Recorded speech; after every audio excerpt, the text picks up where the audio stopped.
It's July 1924, and America is well into the roaring 20s. It's a time that will be remembered for its fads, crazes, and publicity stunts.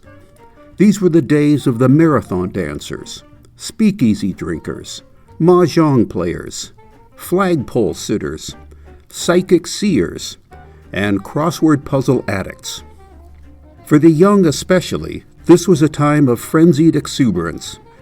The spirit of the times was captured in a new dance called the Charleston.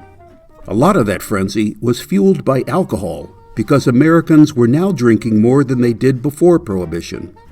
People were excited about the economy. The gross domestic product had grown $140 billion. The booming economy was reflected in the Saturday Evening Post, which was filled with advertising. All this ad revenue enabled the Post to publish over 170 pages every week. A typical issue contained 6 short stories, 2 serialized novel installments, and 9 full-length articles. One article reported that foreign governments were complicit with smugglers bringing illegal liquor into the States. There was a complimentary piece about Italy's new leader, Benito Mussolini. Fascism was still a novel concept, and the author, like many Americans, thought Mussolini would bring order to the country. That month, 2 trials were drawing national attention.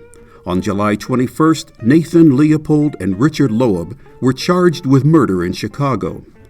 These 2 young men, wealthy and well-educated, had killed a young boy. They'd done it to prove what they felt was the superior intelligence that enabled them, even justified them, in committing the perfect crime. Loeb's family had retained the country's most famous defense attorney, Clarence Darrow. In an impassioned 12-hour-long speech, Darrow would successfully convince the judge to give Leopold and Loeb life sentences instead of an execution.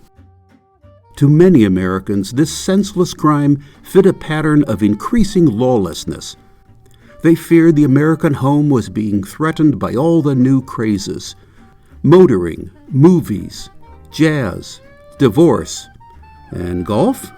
Meanwhile, in Washington, Congress was investigating the sale of government oil at Teapot Dome, Wyoming, to private companies.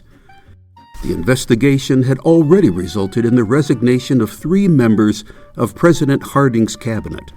On June 30th, the Interior Secretary and 2 oil company executives were charged with conspiracy to defraud.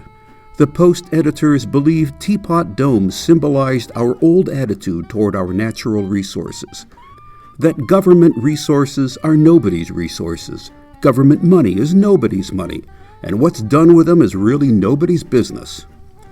Meanwhile, the revived Ku Klux Klan claimed to have 4 million members, and Klan supporters were elected to city and state offices around the country. The Klan basically ran the state governments of Colorado and Indiana.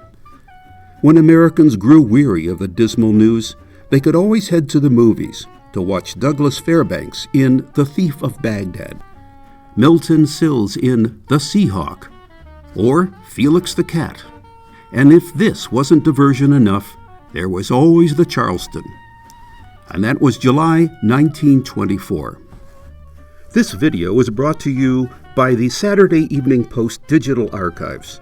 Saturday Evening Post members can explore our 200-year-old archive for only $15 a year. Subscribe today.